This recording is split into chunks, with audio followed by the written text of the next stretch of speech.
अस्सलामुअलैकुम, आप देख रहे हैं हो क्या रहा है। मैं हूं फैसल अब्बासी, मेरे साथ मौजूद हैं आरिफ निज़ामी साहब। निज़ामी साहब, बहुत शुक्रिया आपका। इसके साथ साथ प्रोग्राम में हमें ज्वाइन कर रहे हैं तर्जुमान वज़ीर आला पंजाब शहबाज गिल साहब। गिल साहब, आपका भी शुक्रिया। और साथ ही साथ मुस्लिम लीग नून के रहनुमा डॉक्टर मुसद्दिक मलिक साहब भी मौजूद हैं।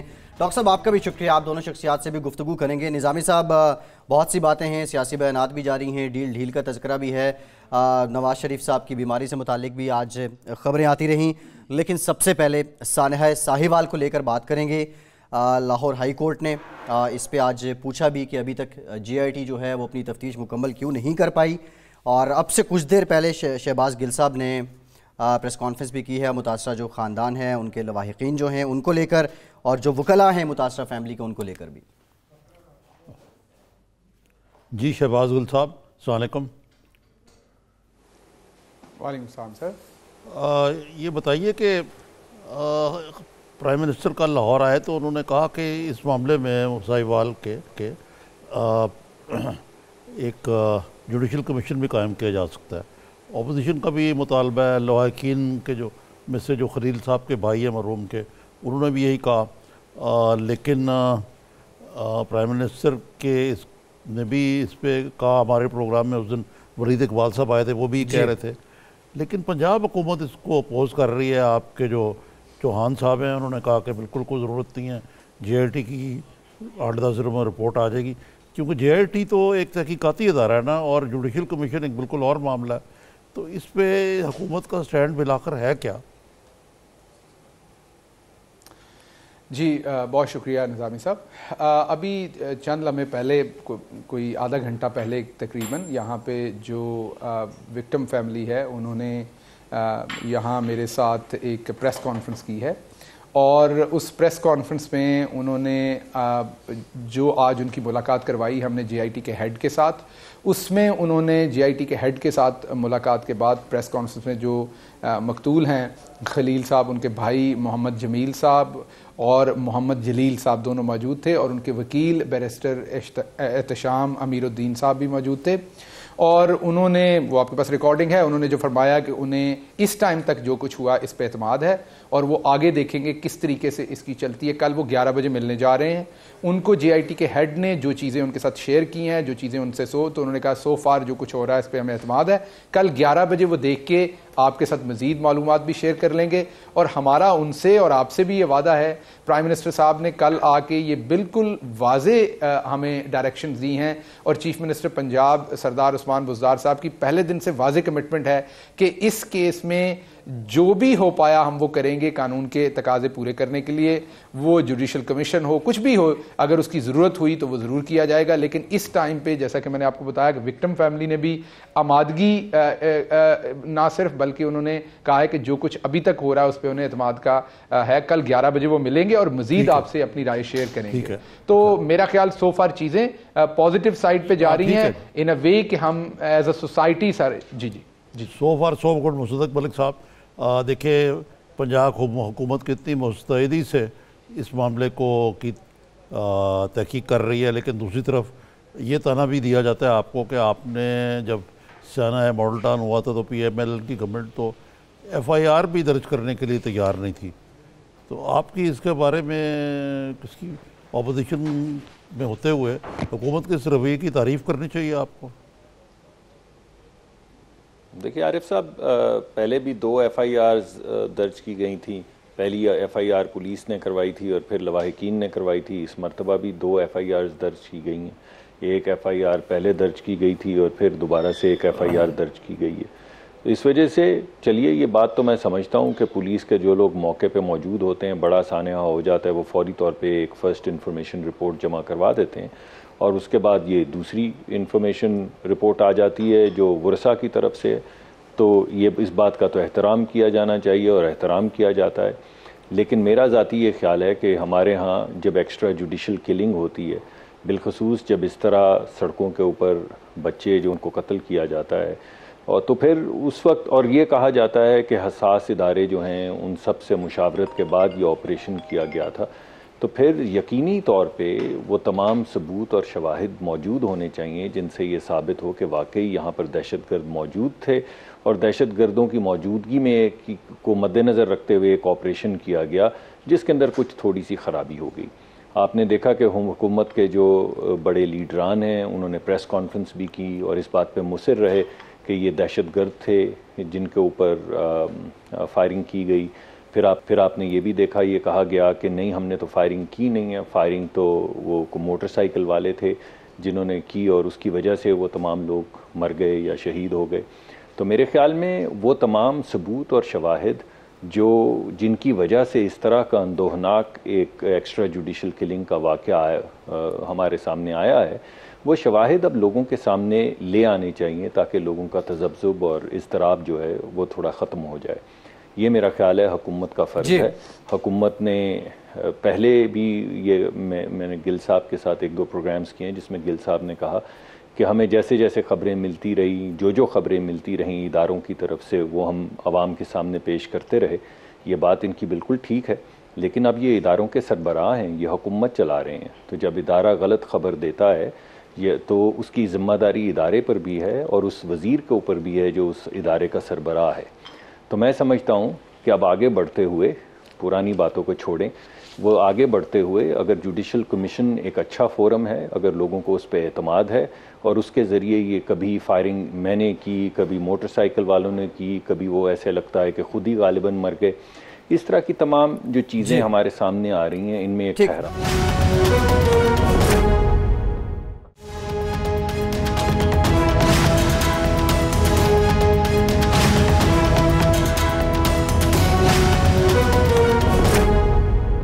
गिल साहब, ये मैं आपसे पूछना चाहूँगा कि ये 2 परसेप्शंस हैं बड़ी स्ट्रॉन्ग। एक तो ये कि जी जो बुज़दार साहब हैं ये डिलीवर नहीं कर पा रहे और इनको रिप्लेस किया जा रहा है, और दूसरी बिल्कुल उससे मुतज़ाद ही है कि प्राइम मिनिस्टर जो है वो बुज़दार साहब के पल्ले कुछ है नहीं, वो माइक्रो मैनेज करते हैं पंजाब को।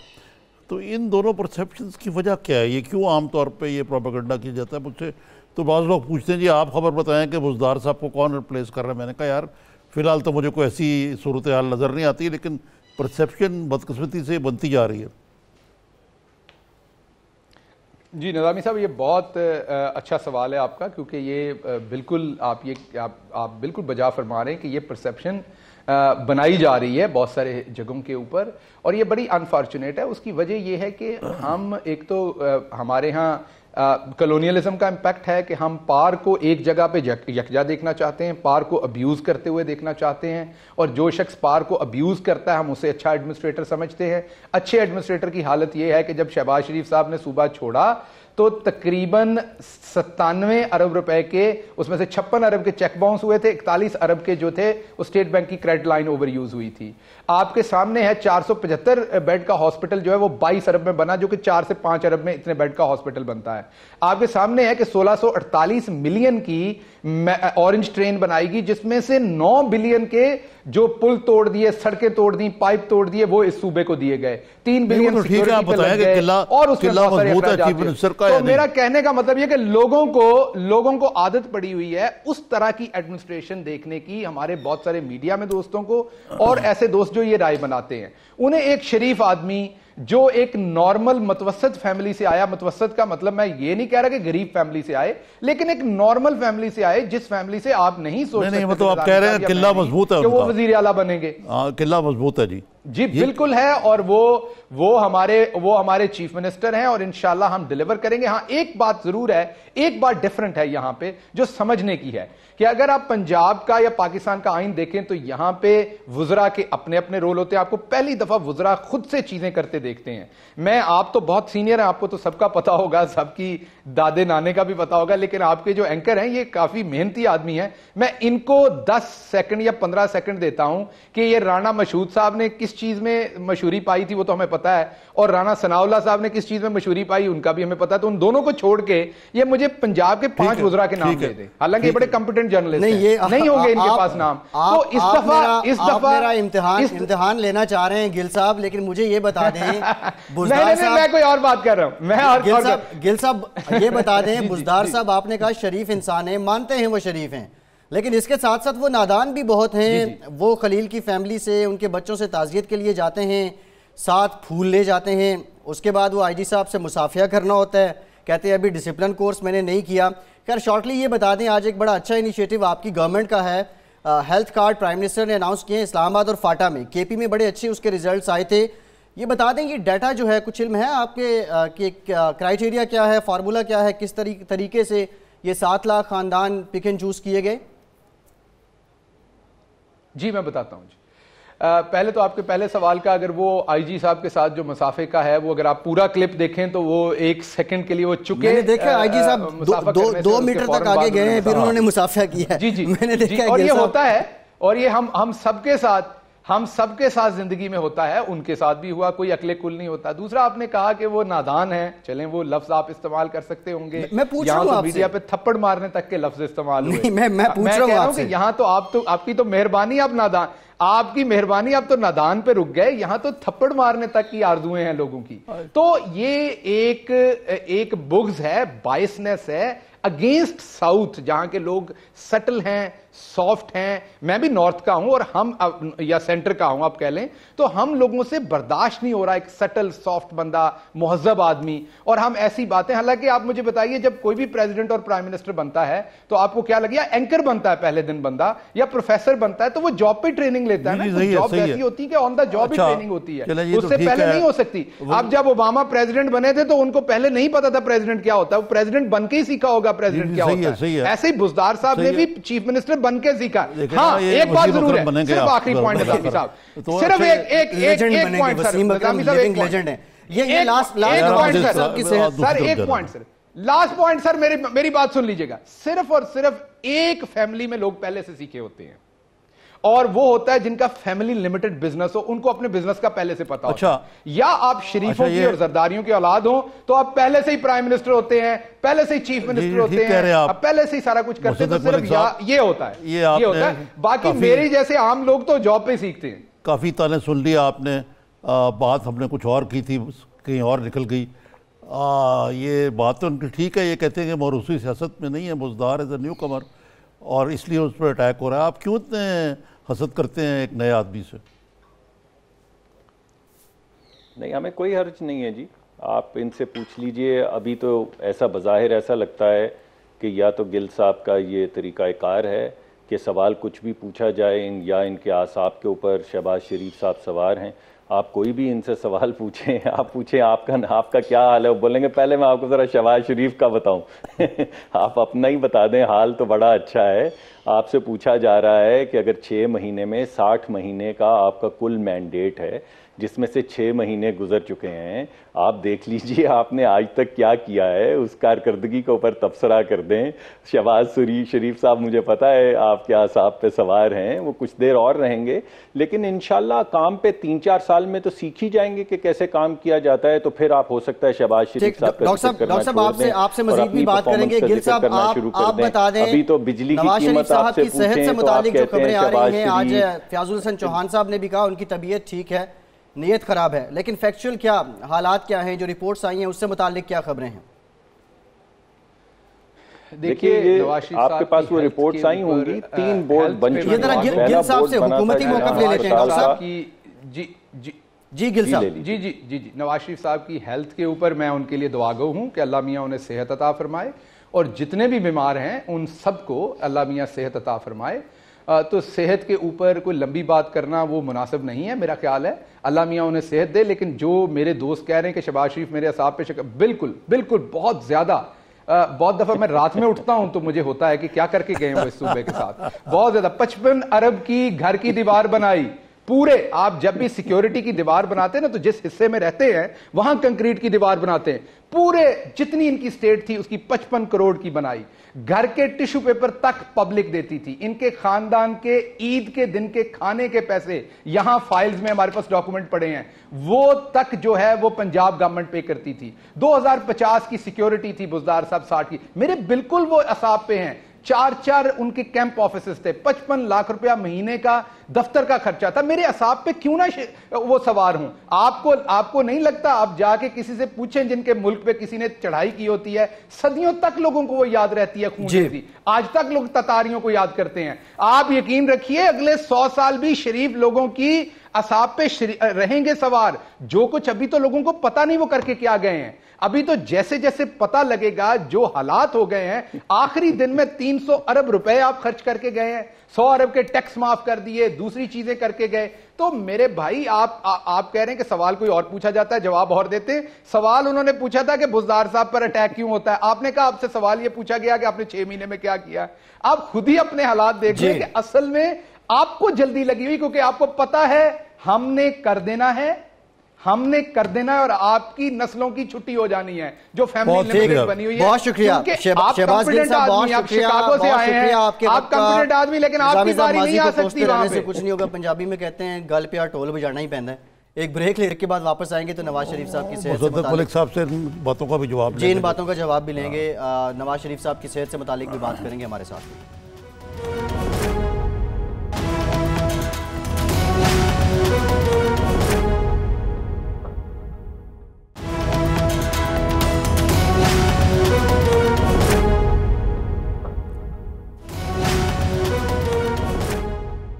ब्रेक के बाद एक बार फिर से आपको खुशामदीद कहेंगे। नवाज शरीफ साहब की सेहत से मुतालिक जो आज पंजाब हुकूमत के तर्जुमान हैं, शहबाज गिल साहब तो वज़ीर आला पंजाब के तर्जुमान हैं, पंजाब हुकूमत के तर्जुमान जनाब फयाज़ुल हसन चौहान साहब हैं। उन्होंने फरमाया कि नवाज शरीफ साहब की तबीयत ठीक है, नीयत ख़राब है। निज़ामी साहब, मरियम नवाज साहिबा ने कहा है कि डॉक्टर फ़िक्रमंद हैं, कुछ तशवीश है और कुछ टेस्ट मज़ीद उनके करने हैं, कुछ सूरत हाल क्लियर नहीं हो रही, हुकूमत कुछ कह रही है, नून लीग के लोग कुछ कह रहे हैं। जी मुसद्दक मलिक साहब, आप ही कोई रोशनी डालें इस पे, सही सूरत हाल पे।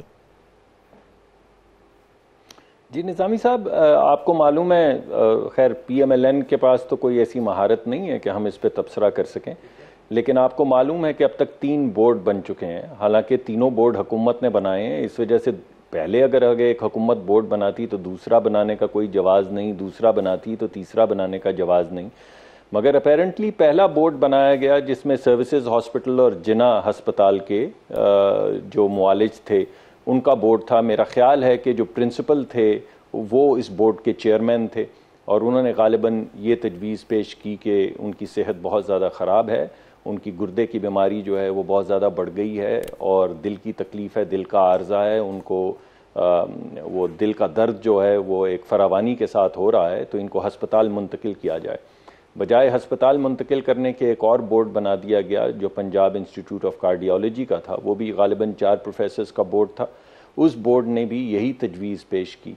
उसके ऊपर तीसरा बोर्ड बना दिया गया जिसमें रावलपिंडी इंस्टीट्यूट ऑफ कार्डियोलॉजी और कुछ गालिबन एक और हमारा इदारा जो है दिल के दर्द का, उनके 2 प्रोफेसर्स और 2 दीगर प्रोफेसर्स, 6 प्रोफेसर्स का एक बोर्ड बनाया गया, जिनमें से 2 प्रोफेसर्स ने माजरत की या गालिबन वो पहुंच नहीं सके इवैल्यूएशन के लिए, और 4 प्रोफेसर्स ने दोबारा से तीसरे बोर्ड ने एग्जामिनेशन करने के बाद कहा कि इनको हस्पताल मुंतकिल किया जाए।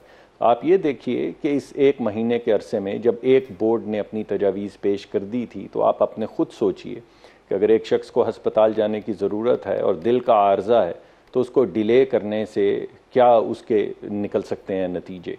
ऑब्वियसली अगर हार्ट अटैक होता है तो उसका कुछ भी नतीजा निकल सकता है। 2 मरतबा नवाज शरीफ साहब को उनकी सर्जरी, कार्डियक सर्जरी यानी दिल की उनकी सर्जरी हो चुकी है। उसके अलावा वो डायबिटिक हैं, उनको ये अब आपके सामने ये आर्जा जो किडनी का है वो भी है। तो ये बड़ी अजीब सी और इर्रिस्पॉन्सिबल सी हुकूमत की हरकत लग रही है। और आज भी ये कहना, आपको याद होगा कि इसी तरह के तबसरे इन्होंने कुलसूम मरहूमा बेगम साहिबा जब हस्पताल में ज़ेरे इलाज थी तो PTI ने इसी तरह के तबसरे तब भी किए थे और बहुत संगीन अल्फाज इस्तेमाल किए थे। आज भी डॉक्टर कह रहे हैं कि दिल का आर्जा है, गुर्दे में पथरी है, वो कह रहे हैं नीयत ख़राब है, तबीयत ठीक है। तो जिस जगह पे मुआशरे में और बिलखसूस अगर किसी एक सियासी जमात में इस तरह का रुझान हो, इस तरह के अल्फाज इस्तेमाल करने का और बीमारी पे भी सियासत करने का, तो उस पर मैं क्या फ़र्दर तबसरा कर सकता हूँ। डॉक्टर्स की रिपोर्ट आपके सामने है, 3 बोर्ड्स बैठ चुके हैं, मगर आज जो हुकूमत के तर्जुमान हैं, पंजाब हुकूमत के तर्जुमान हैं, वो ये कह रहे हैं कि तबीयत ठीक है और नीयत ख़राब है। अल्लाह करे कि उनके घर में कभी किसी को कोई ऐसा अर्जा ना लाहक हो जिस पे कभी भी उनको गौर करना पड़े कि नीयत और तबीयत में क्या फ़र्क होता है। अच्छा नहीं, लेकिन ये बताइए मुसद्दक मलिक साहब कि ये जो 3 रिपोर्टें ये सिर्फ इसलिए की गई कि किसी भी मेडिकल बोर्ड ने उनके ढाप की रिपोर्ट नहीं दी कि वो बिल्कुल तंदुरुस्त हैं, लेकिन जो आज ये बाज़ मीडिया के हिस्से में ये ख़बरें शाया की गई कि जी वो तो बिल्कुल ठीक ठाक है, सिर्फ किडनी का ऐसे ही उनको जिस तरह कोई ज़ुकाम होता है वो एक किडनी का मसला है। तो अगर ये आप में से किसी ने देखी है मेडिकल रिपोर्ट फैमिली को फराहम की गई है जिसके ज़रिए आपको सही अदराक कर सकें कि मसला क्या है, कि या तो वो बहुत बीमार हैं जिसके लिए उनके बारे में ये इम्कान का भी इज़हार किया जा रहा है कि किसी बोर्ड ने उनको ये भी कहा कि इनको रेकमेंड किया कि इनको लंदन जाने दिया जाए इलाज के लिए। तो इस मामले में कोई रियलिस्टिक पिक्चर क्या है? देखिए, अगर आप 3 बोर्ड्स के फैसले के बाद भी ये सवाल उठा रहे हैं तो इसका मतलब है कि एक चौथा बोर्ड होना चाहिए, यानी डॉक्टर जो उनको अस्पताल लेकर गए हैं या जिन्होंने 3 बोर्ड्स ने ये कहा है कि उन्हें अस्पताल ले जाया जाए, अगर उनके गुर्दे में थोड़ी सी पथरी वथरी थी, जिस तरह ज़ुकाम होता है, तो फिर क्या ज़रूरत थी अस्पताल ले जाने की? फिर किसके कहने पे अस्पताल लेकर जा रहे हैं? तो ये सवाल तो उठता है कि हुकूमत का अपना फैसला है 3 बोर्ड्स के बाद कि उनको मुंतकिल किया गया है अस्पताल में, तो कम से कम अपने फैसले की तो इज्जत करें, अपने फैसले की तो लाज रखें। और जहाँ तक फैसला है कहाँ पे इलाज होगा, कितना इलाज होगा, ये तमाम फैसले तो डॉक्टर करेंगे। मैंने आपको जो 3 बोर्ड्स की इतला दी है वो मैंने डॉक्टर अदनान साहब जो नवाज शरीफ साहब के पर्सनल मुआलिज हैं उनसे गुफ्तगू करने के बाद, तफसील से गुफ्तगू करने के बाद फिर मैंने आपको ये बताया है कि उनकी डायबिटीज़ भी का भी मामला चल रहा है, उनके गुर्दे के अंदर जो पथरी है एडवांस हो गई है उनकी डिज़ीज़, वो मामला भी चल रहा है, वो हाइपरटेंशन के मरीज़ भी हैं, उनको कॉरोनरी आर्टरी डिज़ीज़ भी है, इससे पहले 2 मरतबा उनका हार्ट का ऑपरेशन हो चुका है। तो अगर उनको दिल का आर्जा नहीं है तो उन्होंने भी गालिबन फिर गलती से वो जुकाम वुकाम के इलाज के करते करते सोचा होगा कि चलें दिल का भी एक ऑपरेशन लगे हाथों कर लेते हैं। अच्छा मुसद्दिक मलिक साहब, इसका मतलब है कि इनका लंदन जाना ठहरा, मतानत के साथ लंदन जाने का को रेकमेंड किया? बात नहीं है, ये फैसला तो डॉक्टर करेंगे। देखिए, ये तो मैं नहीं फैसला कर सकता ना, मैंने तो आपको बताया है कि 3 बोर्ड्स ने क्या कहा है। अगर कोई बोर्ड ये कहता है कि इनका लंदन जाना ज़रूरी है तो फिर इस पे बात की जा सकती है। अभी तो बिल्कुल कबल अज़ वक्त है, मैं कैसे आपको बता सकता हूँ कि लंदन जाना ठहरेगा या नहीं ठहरेगा, क्योंकि ये एक तिब्बी मामला है तो इस पर डॉक्टर ही फैसला कर पाएंगे। एक बहस डील और ढील की भी चल रही है, फिर उसी सिलसिले में ये बीमारी भी है, और शेख रशीद साहब ने तो ये भी कहा कि गुर्दे की पथरी का दम तो लाल हवेली में भी हो जाता है। पसे पर्दा कुछ मामलात हैं, कुछ नतीजा के। इस सवाल को मैं मज़ीद एलैबोरेट कर लूँ। ये शेख रशीद साहब बड़े संजीदा मामलात को मजाक में उड़ा देने के आदि लगते हैं। वो बरखुरदार बिलावल जो मेरे ख्याल से उनके बच्चों से भी छोटा, अगरचे उनके बच्चे हैं नहीं कोई, लेकिन होते तो शायद छोटा ही होता, तो उनके बारे में भी बड़ी नाज़ेबा गुफ्तगू की है। ये शेख रशीद का प्रॉब्लम क्या है? ये where is he come from? कुछ नहीं जी, मेरे ख्याल में मुझे तो ऐसा लगता है कि आप किस किस को रोएंगे, ये सिर्फ शेख रशीद साहब का तो मामला नहीं है। बहुत सी अभी आपके सामने जो थोड़ी देर पहले गुफ्तगू हुई आपने देखा, उसमें अगर आप बुनियादी जो इस वक्त इस हुकूमत का मसला है वो ये है कि आप इस हुकूमत से उसकी कारकर्दगी के मुतालिक कोई सवाल ना पूछें, क्योंकि अगर आप सवाल पूछेंगे तो आपके किरदार पे भी कीचड़ उछालेंगे, कभी आपको मुख्तलिफ अलकाबात से नवाजेंगे, आपकी तजलील करने की कोशिश करेंगे, कभी शहबाज शरीफ साहब का जिक्र करेंगे, यानी उनको वो ऑरेंज लाइन तो याद आ जाएगी मगर ये नहीं याद आएगा कि एक मेट्रो पेशावर में बन रही है जो 6 अरब में बननी थी और गालिबन 80 अरब तक पहुंच गई है। इस वक्त पूरी हुकूमत का ये सिलसिला है, तल्ख कलामी, सख्त कलामी, मगर बुनियादी जो स्ट्रैटेजी है वो ये है कि इंटिमिडेट किया जाए, यानी आप लोगों के किरदार पे हमला करते रहें, उनको अलकाबात से नवाजते रहें ताकि वो आपको कोई सवाल ना पूछें। तो इस वक्त जो जहाँ तक डील या ढील का मामला है, तो देखिए निज़ामी साहब, आप यहीं पे इस मुल्क में पूरी तारीख से वाकिफ़ हैं।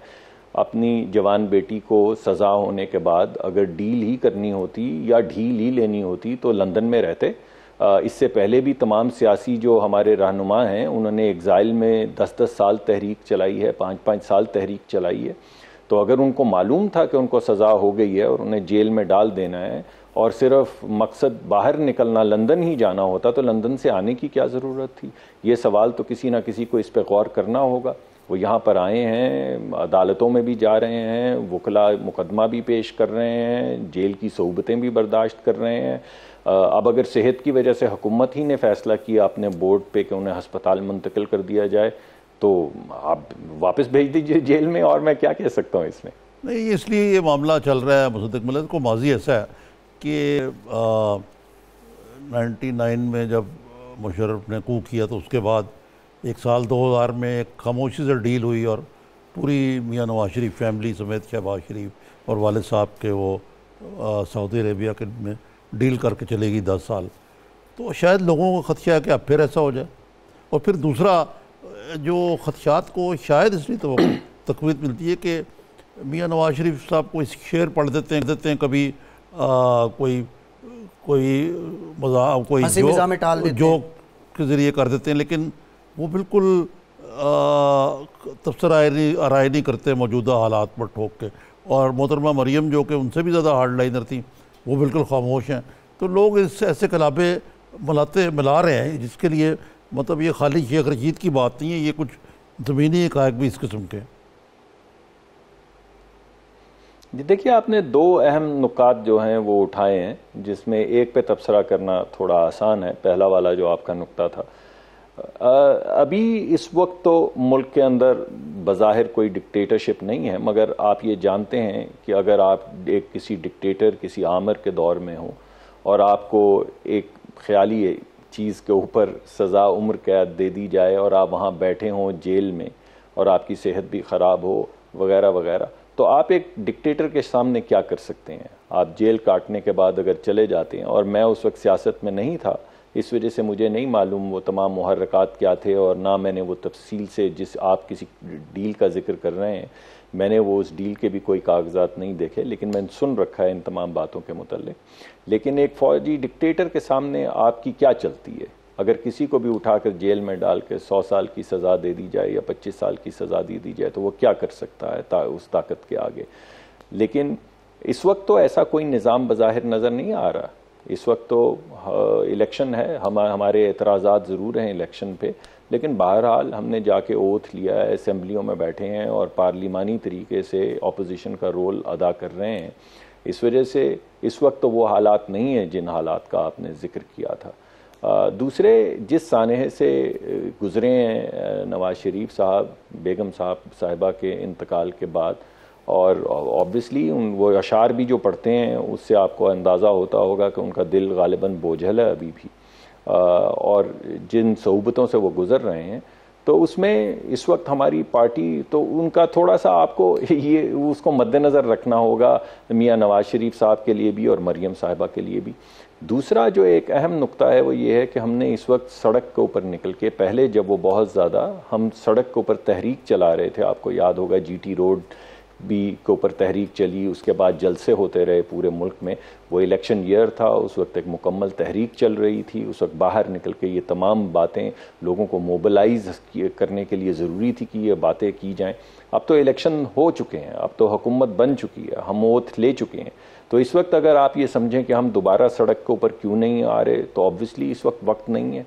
अगर कोई ऐसे हालात बनते हैं, आने की तो दूर की बात है, कोई की ज़रूरत है, सख्त बयानबाजी भी नहीं हो रही उनकी तरफ से, तो उससे लगता है कि शायद कोई मसला नहीं। आप पार्लिमानी तरीक़ाकार से आगे चल रहे हैं ना। देखिए, अब पार्लियामान बन चुकी है, अब हम ऑपोजिशन में हैं, आप पार्लियामान में जाते हैं, अवामी मसाइल पे पार्लियामान में ही आवाज़ उठाएंगे, यही पॉलिसी है मुसद्दिक मलिक साहब। पब्लिक डिमॉन्स्ट्रेशन, एहतजाज, धरने, मुजाहिरे शायद वो नहीं होंगे, सिर्फ पार्लियामेंट के अंदर ही अवाम के मसाइल को लेकर। और अगर मैं आपको लौटा देता हूं, अब्बासी साहब आपका बड़ा अच्छा सवाल है, लेकिन अगर ये सवाल मैं आपको लौटा दूं कि इस वक्त अगर हम धरने, बाहर सड़क पे निकल के जलसे वगैरह करें, तो वो किस एंड गेम के लिए करेंगे? और अगर वो एंड गेम क्लियर ना हो, अवाम नहीं एक्सपेक्ट कर रहे कि आप वैसे धरने करें जिससे जमहूरियत को कहना चाहिए है कि ये कह रहे हैं, जो मैं समझ पाया हूँ, कि ये हम हुकूमत को पूरा मौका देते हैं कि वो डिलीवर कर पाए, और ये मौका नहीं है उनको एक्स्ट्रा पार्लियामेंट्री, जिस तरह के खुद इमरान खान ने भी एक 2014 में आपके खिलाफ जाकर धरना किया था, तो ये ग्रेस पीरियड दे रहे हैं आप ये ग्रेस पीरियड। अच्छा मलिक साहब, जाते जाते जाहिर है आप साथ साथ मुकम्मल एक जी जी जी अब्बासी साहब, मगर देखिए कि महंगाई के ऊपर अगर बिजली की कीमत बढ़ती है तो हम पार्लियामान में एहतजाज करते हैं, अगर गैस की कीमत दुगनी होती है तो हम पार्लियामान में एहतजाज करते हैं, अगर बजट के अंदर लोगों को छूट, जो चोरी करते हैं, जो टैक्स नहीं देते, उनको छूट देने की कोशिश की जाती है तो हम पार्लियामान में एहतजाज करते हैं। तो कोई ऐसा हुकूमत का फेल नहीं है जिसका बोझ अवाम पर पड़े और हम अपोजिशन की तरह का किरदार अदा ना करें और अपोजिशन में उस नुक्ते को ना उठाएं। सिर्फ सड़की एहतजाज नहीं कर रहे, इस वजह से वो सख्त कलामी जो सड़कों पे अक्सर होती है वो आपको सुनने में तो ये कह रहे ना डील है ना ढील है। मेरा ख्याल है कि डील है। सब मलिक साहब, कोई सूरत हाल जो है आजकल की बड़ी दुगरगुन सूरत हाल है, इकॉनमी की भी और बाकी भी, आपके लिए तो ख़ास तौर पे, तो कोई अच्छा सा शेर ही सुना दें जाते जाते। वो मुझे सही तरह से उसका वजन तो याद नहीं, वो कुछ दिन से नवाज शरीफ साहब ही पढ़ रहे हैं, वही मैं दोबारा आपको सुना देता हूँ कि ज़िंदगी अपनी कुछ इस शक्ल में गुजरी गालिब, हम भी क्या याद करेंगे कि खुदा रखते थे। हम भी क्या याद करेंगे कि खुदा रखते थे। जी ठीक, बहुत शुक्रिया डॉक्टर मुसद्दिक मलिक साहब, आपके वक्त का बहुत शुक्रिया। एक ब्रेक लेने के बाद जब वापस आएंगे कुछ गैस के जो इजाफे बिल आए हैं इनका तज़किरा भी करेंगे। डील ढील लाल हवेली, और लाल हवेली के साथ जुड़ा एक बाज़ार है जहां से दवाइयां भी मिलती हैं, उससे मुतालिक भी आपको बताएंगे। हमारे साथ रहिए।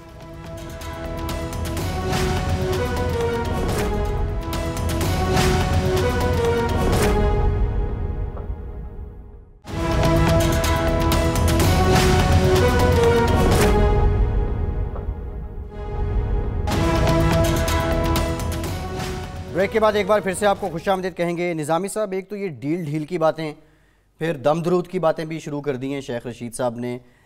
पस मंज़र क्या है ये डील और ढील की सारी जो बहस चल रही है इसका?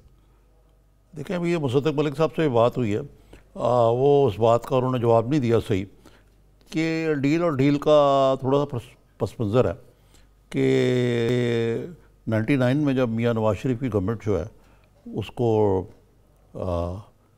बरतरफ किया गया था और एक coup d'etat के ज़रिए, तो उसके बाद एक हिस्टोरिकल डील हुई थी, मदर ऑफ ऑल डील्स, वो कराई थी रुबलान के वज़ीर आज़म ग़ालिबन रफ़ीक हरीरी थे और सऊदी अरेबिया, और उसमें कुछ थोड़ा बिल क्लिंटन का भी रोल था, जिसके ज़रिए एक तहरीरी मुआहदा हुआ था जिससे मियाँ नवाज शरीफ 10 साल के लिए, मेरे ख्याल से 10 दिसंबर 2000 को मुल्क छोड़ कर चले गए थे। अच्छा, उस वक़्त भी ये डील जो थी ना, इसमें एक सुकून था। शहबाज शरीफ साहब जाने को तैयार नहीं थे और उन्होंने कहा कि मैं नहीं जाना चाहता, मुझे ना लेकर जाया जाए, जिस पर उन्होंने कहा कि ये डील ऐसी है कि या सबके दस्तखत होंगे या किसी के नहीं होंगे, अगर आप नहीं जाएंगे तो कोई भी नहीं जाएगा। तो तौर करने शहबाज शरीफ साहब ने दस्तखत कर दिए, लेकिन उन्होंने इस्लामाबाद में जहाज़ पिंडी में जहाज़ में जाने से पहले उन्होंने DG आमा थे जनरल एहसान लाख, उनसे एक मीटिंग की, वहाँ भी कोशिश की, लेकिन उनको जाना पड़ा। अब उसमें उस डील में नवाज शरीफ साहब की प्रॉपर्टी वगैरह वो कॉन्फिस्केट कर ली गई जी, और उन्होंने काफ़ी भारी रकम अदा की, $5 लाख उनको जुर्माना हुआ, और मेरे ख्याल से कोई $30 करोड़ उनको प्रॉपर्टी की सूरत में देना पड़ा, 30-35। तो उस वक्त डील हुई, और हाल ये था कि राजा ज़फ़रुल्लाह समेत PMLN के किसी शख्स को ये नहीं पता, सुबह उठे तो पता लगा जी वो तो चले गए, मियाँ साहब चले गए। अच्छा, इतनी क्लोजली गार्डेड सीक्रेट था कि मुशाहिद हुसैन सैयद मेरे दोस्त हैं जी, वो कैद तनाई में थे पंजाब हाउस में, उनको ईद की नमाज के लिए निकाला तो उन्होंने कहा जी मियाँ साहब का क्या हाल है, उनको तो चले भी गए ना, क्योंकि वहाँ उनको अखबार भी नहीं देते थे। तो मकसद है कि वो उस तरह की डील हो चुकी है, तो इसलिए शायद लोगों का ख्याल ये है कि ये मौजूदा तनाज़र में दोबारा से हो। हालात कितने ममासलत रखते हैं वो हालात और आज के नहीं, हालात? लेकिन एक मैं आपको वाज़े कर दूं बात, ये जो कि डील किसके साथ, देखिए डील वैसे तो ये ठीक है कि फ़ौजी आमरीत नहीं है यहाँ, लेकिन इस वक्त जो मुक़्तदर क़ुव्वतें हैं या मिलिट्री लीडरशिप है, कलीदी फ़ैसले तो उनकी मर्ज़ी से ही होते हैं, ठीक है ना जी, सिविलियन गवर्नमेंट और कंसल्टेशन का। तो ये इतना बड़ा फ़ैसला भी अगर होगा तो इसके पीछे भी उनका हाथ होगा, लेकिन मेरे नज़दीक ये है कि इसकी मोडालिटीज़ डिफरेंट हो। अगर उस वक्त परवेज़ मुशर्रफ थे सदर जी, तो आप कौन है सदर, उस वक्त क्या चीफ सेक्रेटरी थे, सदर नहीं, लेकिन चीफ मदारुल-वाम थे जी। आज है सदर आरिफ अलवी साहब, तो वो डील वो भी अनाउंस कर सकते हैं, बिल्कुल ठीक है ना। लेकिन जो दूसरा इसमें पहलू है ना कि जी पैसे दे के जाएंगे ये वो, सवाल है कि टेक्निकली स्पीकिंग मियां नवाज शरीफ की अपील्स पेंडिंग है अभी, और अभी तक मेरे नज़दीक तो कोई करप्शन का कोई सीरियस चार्ज जो है वो उस पर ओपन एंड शट केस नहीं हुआ।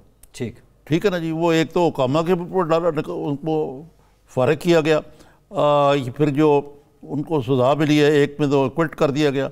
ये नहीं समझ आई कि एक सज़ा में क्विट कर दिए गए और दूसरे में 10 साल कैद हुई, और दोनों रेफरेंसेस एक जैसे थे। तो ये अभी the ड्यूरी is out on that. ठीक। तो मेरा ख्याल है जब तक उसका फैसला नहीं होगा, मियां नवाज शरीफ जो हैं वो मेरा नहीं ख्याल के कोई कहीं जाएंगे, अनलेस जैसे कहा गया कि उनकी सेहत वाकई इतनी तशवीशनाक हो जाए कि खुदा ना खास्ता अल्लाह उनको सेहत दे कि उनको वतन छोड़ के वहाँ लंदन में अपने मुआलजों के पास जाना पड़े, और उनको ही यानी किडनी के अलावा कोई ऐसी इन्वेजिव किस्म की नहीं जिसमें कोई सर्जरी वगैरह इन्वॉल्व हो, वो करना पड़े। तो वो रिस्क अगर है तो वो एक अलग मसला है। लेकिन उसके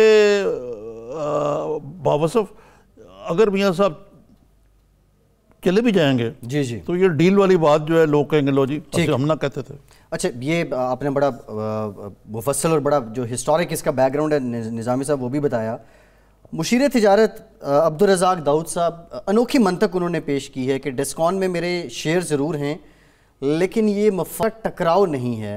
किस तरह जस्टिफाई? वो कहते हैं मुझे वो मैं ठेका नहीं मिला, मैं बिड जीता हूँ। अब ये अजीब मौज़े का खेज़ बात है। बाकी रज़ाक दाऊद साहब मेरे बड़े अजीज़ दोस्त हैं, लेकिन सवाल ये है कि यार if you are the majority share holder you are the major stake holder, कि जी वो अगर नुकसान होगा तो वो भी तो शेयर होल्डर उसका होगा, मैं शेयर होल्डर हूँ भाई, अगर आप डायरेक्टर भी होगा तो आपका नुकसान होगा।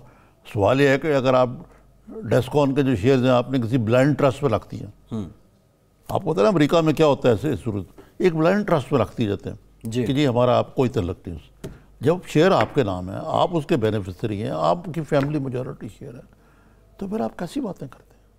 अच्छा, दूसरा उनकी परफॉर्मेंस जो है उस पर भी बहुत उंगलियां उठ रही हैं। बेशक आपके दोस्त हो निज़ामी साहब, लेकिन हकीकत ये है जो एक्सपेक्टेशंस इवन इमरान खान साहब को थी उस पर भी शायद वो पूरा नहीं उतर पा रहे। अवाम तो देखिए ये शौकत खानम में भी बड़े इन्वॉल्व रहे हैं, बोर्ड वगैरह पे बड़े ज़ीरक आदमी, लम्स में इनका बड़ा रोल है। लेकिन ये आपकी ने जो डिलीवरी की बात की ना, डिलीवरी ज़रा एक मुश्किल काम होता है। ये मुशर्रफ दौर में भी मुशीर तिजारत थे। अच्छा, हाँ, वो तो बहुत से लोग हैं अब। वो एक और साहब है इसी तरह जो एनर्जी टास्क फोर्स के चेयरमैन हैं नदीम बाबर साहब, उनके भी एक कंपनी है ओरिएंट, उसमें अब देखें ना ये भी वो पॉलिसी बना रहे हैं। एक और बात है मैं आप करना चाहता हूँ कि ये जो हमारा एक सो कॉल्ड टेक्नोक्रेट्स का अशरफिया तबका है ना जी, उसमें कोई बिजनेसमैन भी शामिल है जिसमें रज़ाक दाऊद साहब भी हैं। हर हुकूमत के अंदर ये एडवाइजरी बोर्डों में पहुँचे होते हैं, हर हुकूमत को मशवरा दे रहे होते हैं। अब ये जो नदीम बाबर साहब हैं ये पिछले गवर्नमेंट में शहबाज शरीफ की मूंछ का बाल थे, बिल्कुल ऐसे। तो अब इधर है, और जो कॉन्फ्लिक्ट ऑफ इंटरेस्ट की चीज़ें उनको तो कोई समझा ही नहीं आता उनको। तो तजिए ये कहना ये कॉन्फ्लिक्ट ऑफ इंटरेस्ट का मसला तो उस वक्त ख़त्म हो गया था जब ज़िया हक ने इस चीज़ की खुली इजाज़त दे दी थी कि सियासतदान जो है ना सनतकार बन। पहले ये टैबू होता था। जुल्फ़िकार अली भुट्टो ने कौन सी सनत लगाई थी मुझे बताएं जी, ठीक है ना, उससे पहले कौन सी सनत थी? लेकिन अब ये आप कहते हैं शुगर बिल जो है सारी की सारी ये सियासतदान लगाते हैं जी।